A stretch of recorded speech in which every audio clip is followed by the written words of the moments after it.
All right. So, Fatality Guild. I think Cairo better watch out. Whoa, okay. Gabby, oops. So glad to see you here. So much work has gone into this incredible week of content that is setting up. Congratulations. We've done this every year for the last 3 years, and yeah, it just keeps on getting better. So I'm really excited. It really does. The vibes in this room today are absolutely incredible.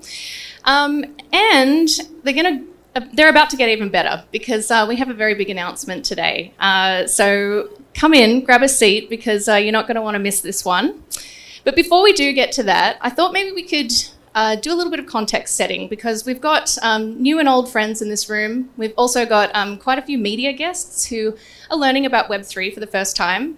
So for anyone who's not familiar, maybe you could give us the backstory in terms of how YGG began, but in particular, why you decided to focus on guilds. Because you could have made a Web3 game, but you focused on guilds. Why? Yeah, that's right. So my background is as a game developer. So I was part of the team that made the first ever game in the Philippines in 2003. So that was over 20 years ago.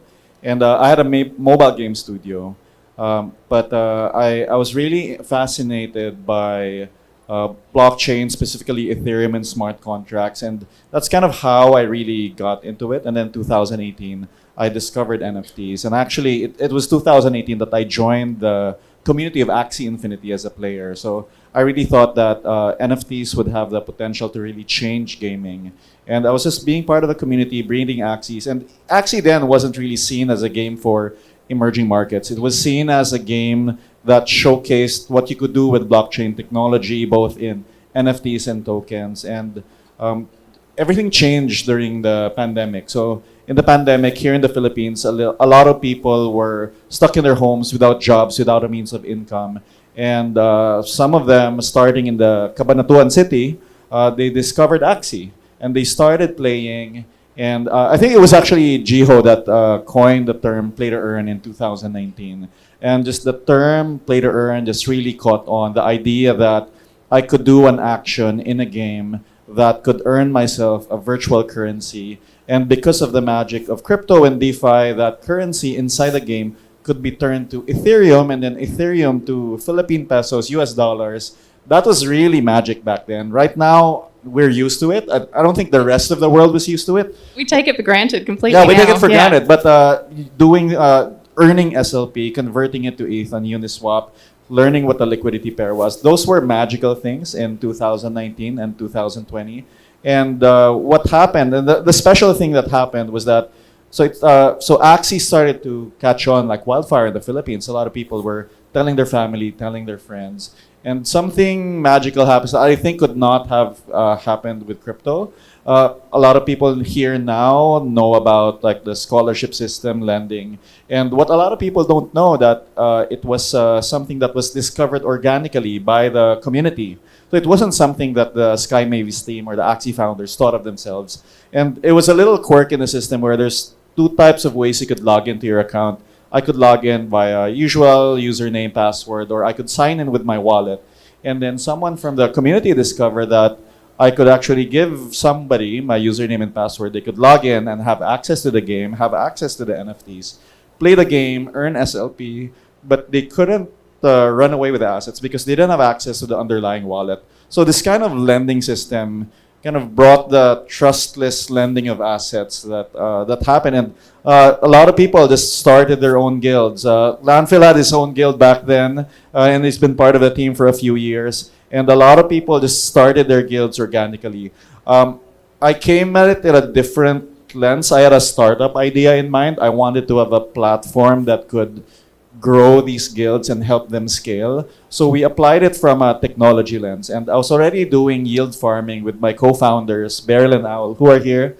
And I told them about the idea for this startup. So we gathered some of the community managers that had their scholarship guilds, and we decided to build some very janky software for like lending out Axies to them and then helping these managers recruit and train people. And we would provide the assets, and so that they could just focus on like not having to put up capital, but just to onboard and to train people on crypto, on Web3 and gaming. And that remains the hallmark of YGG today, that onboarding and education that we do for communities to onboard them into blockchain technology, into Web3, give them essential skills where they can learn how to have valuable skills where you can earn and own your own assets.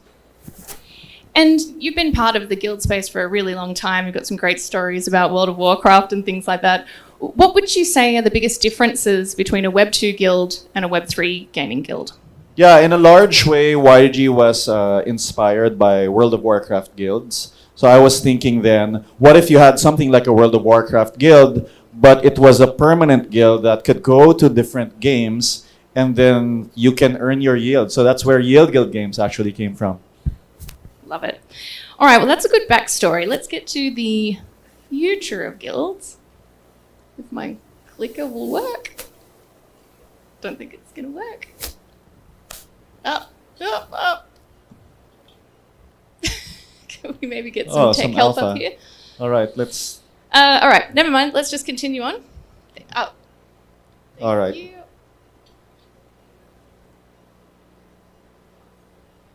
Nope, don't think that one's going to work either. All right, let's keep chatting while they figure it out. So, yeah, future of guilds. So guilds have really been instrumental in onboarding new players to Web3, as you said. How do you see this evolving? Because the industry has come a long way too since those early days, the early play to earn craze. So how do you see the guild model being essential today? Yeah, so guilds became very popular as Axie was very popular in 2021. And a lot of startups formed around the guild phenomenon, YGG being the first of them. And guilds also took a real beating during the bear market. People were like, oh, guilds were the reason for the downfall of these games. You're very extractive. People are just here to extract money. So I think that, the guilds never actually went away. I think some interest died down during the bear market because people kind of looked somewhere else. But there were people that basically kept on their guilds. A lot of the guild leaders actually stayed with us, stayed with their own communities, stayed with YGG. And now what you've seen what the essence of guilds were, and even like what's the meaning of the word guild. It's a group of people that are coming together for a specific cause. Usually guilds were formed around specific trades. You had a merchant's guild, you had a blacksmith's guild, or you had a guild playing a specific game. And it's kind of similar actually in Web3. So you have guilds that are maybe centered around specific games like Parallel or Axie, or you have games that are very competitive. You have games that are more social. And YGG itself, as a platform, we want to cater to all these types of guilds. And ourselves, we've also, I would say, transitioned a lot in the last market, where we want to be known more as a platform that can serve all guilds rather than as a guild ourselves. And just one more thing on that before we move on. There are a lot of very well-established Web3 guilds now, but what do you think are some of the major challenges that still face them when they're trying to scale? Like whether it's user acquisition or member retention, economic models, governance? Yeah, I see guilds very much as the small to medium enterprises of the internet, not just of Web3, of the internet. These are people that are gathered together, and what makes Web3 special is that you have the ability to own assets as a group, and that's never really been possible on the internet before, except if you're in a specific video game. And now these guilds are coming together. They have different skills. Some guilds are creators, some guilds are players, some guilds do DeFi together and investing. But this phenomenon of us getting together on the internet and owning assets in a multiplayer way is really something that's cool. All right, if we could have next slide, please. That would be great. Thank you very much. All right, so Onchain guilds. So earlier this year around GDC, YGG made the announcement that it was transitioning to become a guild protocol. And this is really the next step in that. So tell us, what is Onchain guilds? And maybe you can explain this little diagram that we've got here in terms of guilds, activity, and assets. What does it mean? What are guilds, right? Guilds are a group of people coming together to do things together that get them to own these assets together collectively. And these are organic behaviors that we've already seen, we've already observed with our guild communities starting from 2020. And we realized that one of the ways where we can make this really powerful is to really create its own on-chain primitive. I was really inspired by Farcaster and Base, actually. They've been trying to do decentralized social for years, but they created a unique on-chain primitive, which is a frame, which allowed them to really take off. And that was kind of the seed for it. Like, we've been serving these guilds all of this time, and people have different ideas of what a guild is. Like, they might just be in gaming, or they might be instructors, there's a group of players. But we wanted to create this on-chain primitive for them to really have their own on-chain identity. And that's where the inspiration for on-chain guilds came from. There's a lot of people doing different crypto primitives in DeFi, in NFTs. But what we want is to create this primitive for groups of people owning assets together. Yeah, so Web3 reputation is a really big part of that, as you was just saying. But we focused more on the guild side of things. How does building Web3 reputation actually help people on the other side? So, for example, games that might want to reach out to these guilds or other platforms and communities. Yeah, so as gamers, for example, you do these quests, you earn your reputation. That doesn't apply just from a, I would say, individual perspective. It can also apply to a group perspective. So I, as a group, can come together and, for example, my team won the Parallel World Championship, and now I have that banner. In the same way that the Los Angeles Lakers have their own banners, the members of the team may change from year to year. Some people come in, some people go out, retire, but these teams remain constant and have their own identity. And I think that's a primitive that needs to exist as well for Web3. Absolutely. Okay, so we might have the next slide, please.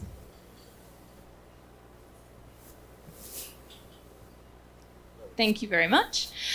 So let's get practical in terms of implementation. I think what we've got here is a lot of different attributes in terms of how you might actually define an on-chain guild. So do you want to just walk us through that? How does it actually look when you start to put all these building blocks together? Yeah, so it really depends on what you want to be doing as a guild. I can imagine, for example, Wolves DAO having its own on-chain guild, and there's different things they do.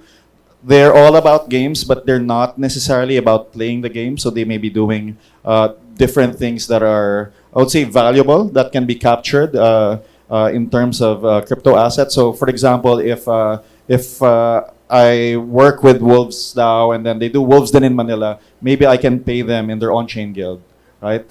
And Fatality said he's doing a Fatality guild, so that's probably an FPS guild competing at the highest levels. There are people that are probably guilds that are in their own city, in their own province. We saw some of the esports guilds yesterday competing. And so there's different things you do. And it doesn't just have to be gaming.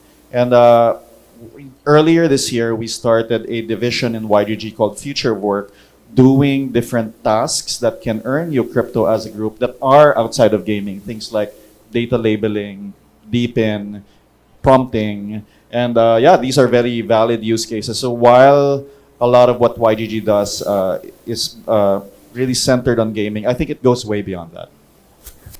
I think something else that has come up with this kind of framework is that the idea of interoperability, or the way that it's been discussed and understood in Web3, is really changing. So how does this idea of these kind of interoperable attributes change the way that you're thinking about? Yeah, I think there's a lot of misconceptions on interoperability. People are thinking, okay, I have a gun in game A, can I use it in game B? But I think the magic of interoperability is I have an asset that is on-chain that people can take a look at, can use permissionlessly in any way that they want. So it's not just I can port an asset from game A to game B. One of the, I would say, still most underrated things about interoperability is that of reputation. So in YGG, when you finish a quest, you have a soulbound token. So it's not a financialized asset.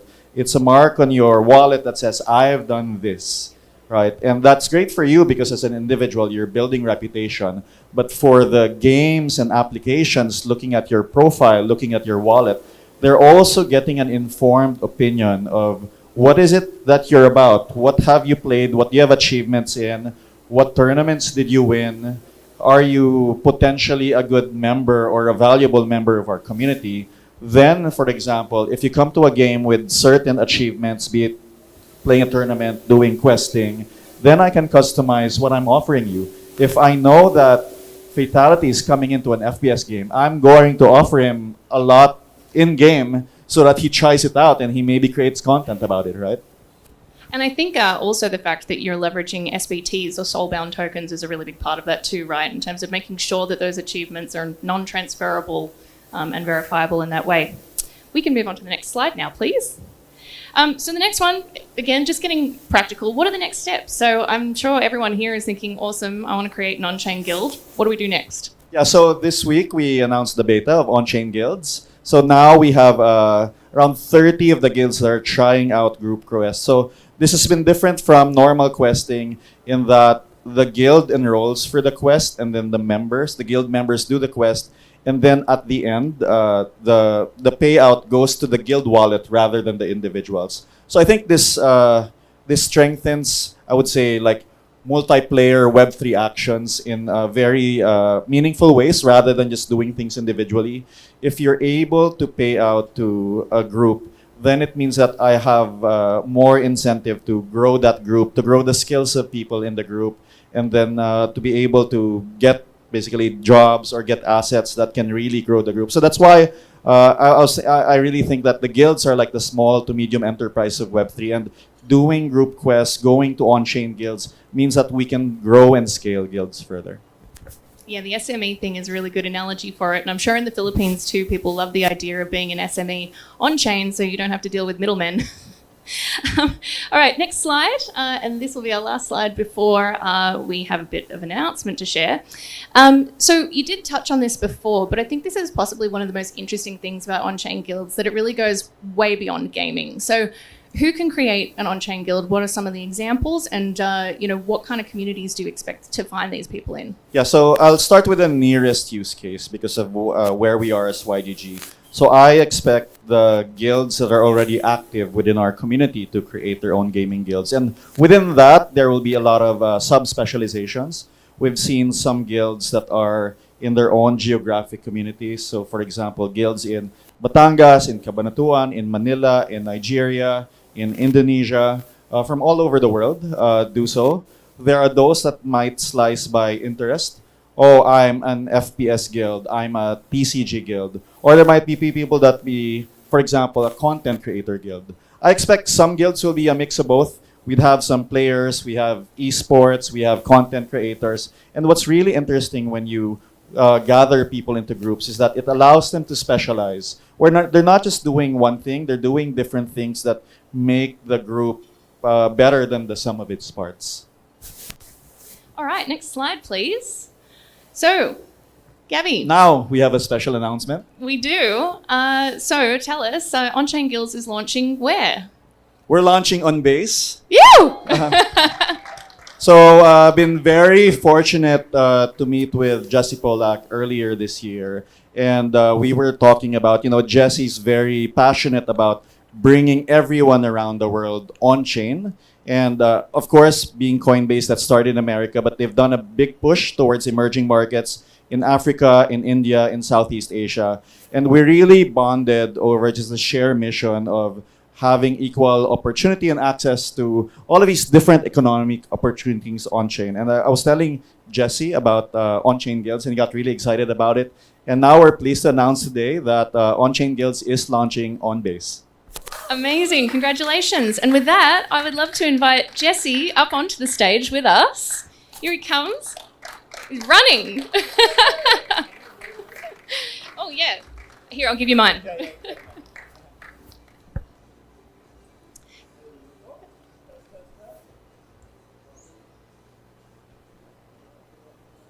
Hello?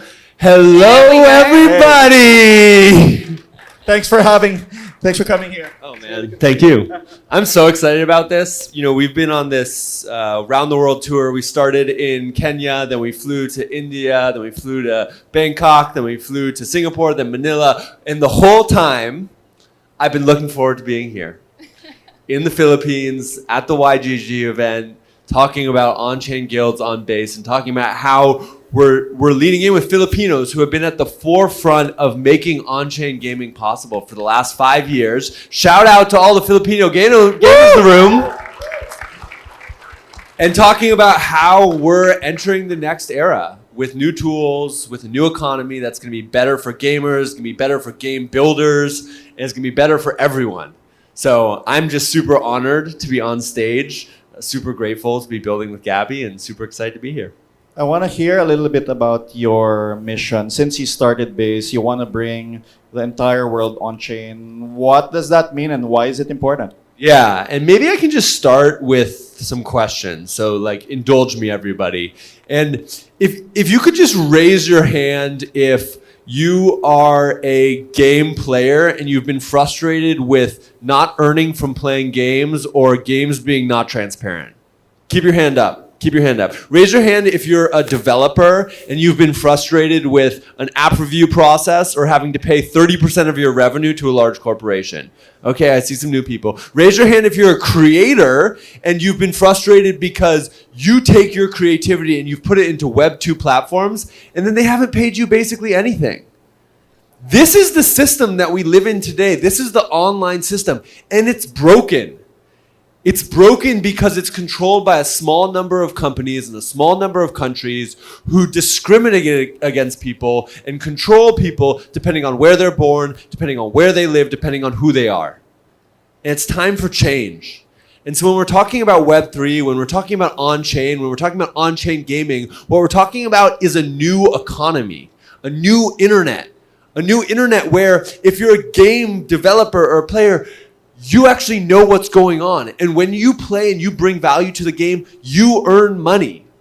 When you're a developer, you can build on an open platform and you make 100% of the revenue.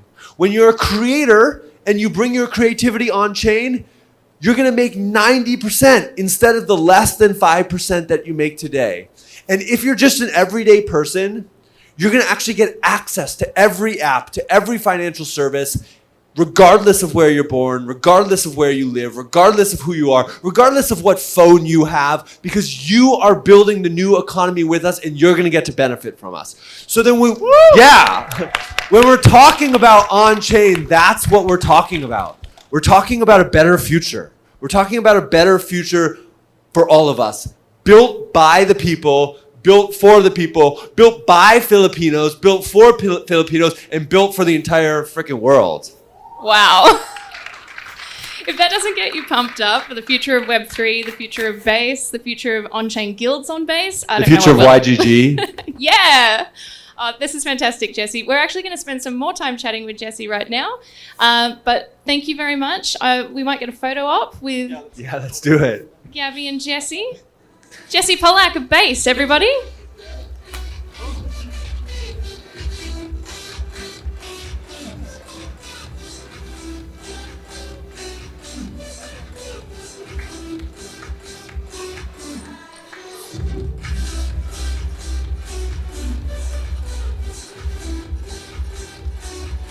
Okay, we gotta get one more photo because I gotta get a selfie on stage here.